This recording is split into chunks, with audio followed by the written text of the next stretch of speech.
I have talked about Joel Webbon, the pastor, the Trump-supporting, misogynist, racist, trash, garbage human being, many times. And today is another day where I'm talking about him.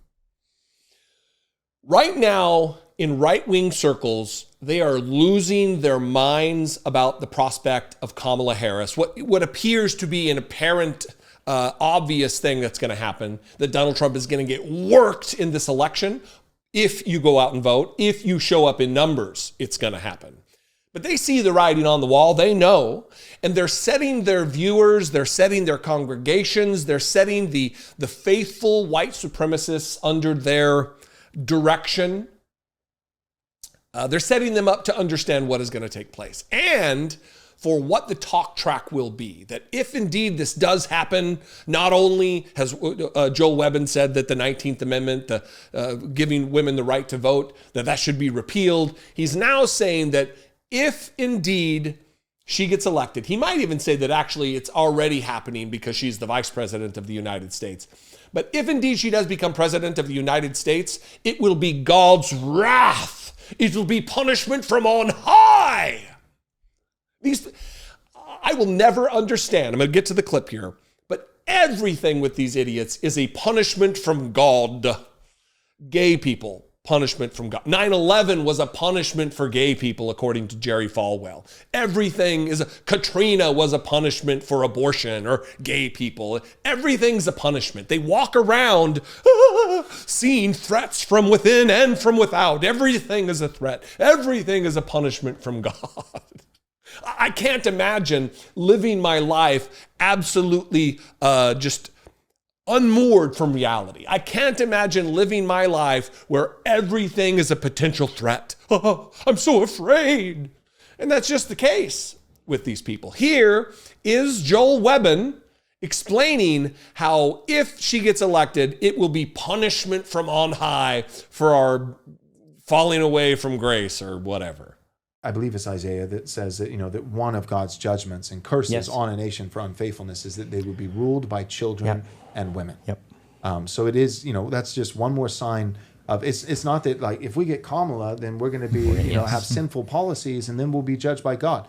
No, Kamala, that's true, but it's not just that Kamala will invoke judgment by wicked policies. Kamala is the judgment because of all the wickedness that we've already accrued. We have been a wicked, rebellious, apostate nation for decades and decades and decades. Kamala is not the sin that will result in judgment. Kamala is the judgment that is the result for all of our past sins. The judgment is being ruled by women. And well, why is that a judgment? One, because the Bible said so. That's why. Amen. And two, because women are not fit for that role. Women are not fit for that role, says three dudes who nod along in agreement with one another with this unearned confidence, unearned authority to speak for God himself. The arrogance, it is just brimming. I'm surprised that they're not drowning in their own arrogance as they nod along with their chinless chin strap beards. It is just gross. But this is what the conservative movement is made up of. This is what right-wing circles are fueled by, is this kind of hatred and misogyny and just, again, unearned confidence. And look, that's coming from a straight white man. I get moving through the world not being questioned. Although, I get questioned, but it's usually in a little different fashion than these three morons who are sitting around a table in this weird opulent room espousing hatred.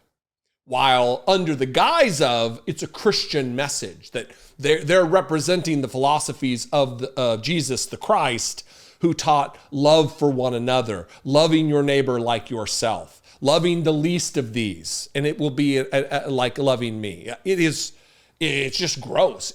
He wants to talk about apostasy. This is apostasy. This is heretical. This does not line up with the philosophies of the teachings of Jesus Christ. But he will proclaim himself to be a preacher, a pastor, a leader of a flock of congregation, while espousing white supremacy. Oh, how am I going to tell my kids about when they see people in Hindu garb in the neighborhood? He's just a vile, disgusting, garbage person.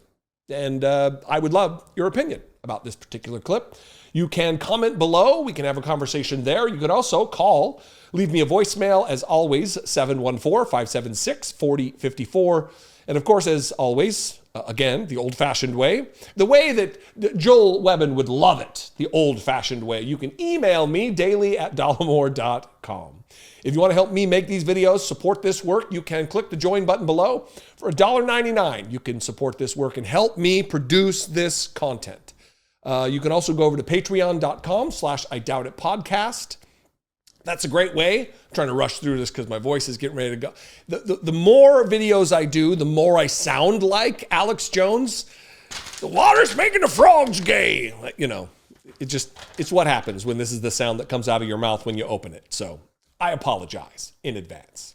Follow me on social media. I am going to be found at Dollemore everywhere. And I'm going to go before the voice goes. Be genuine. Take care of one another.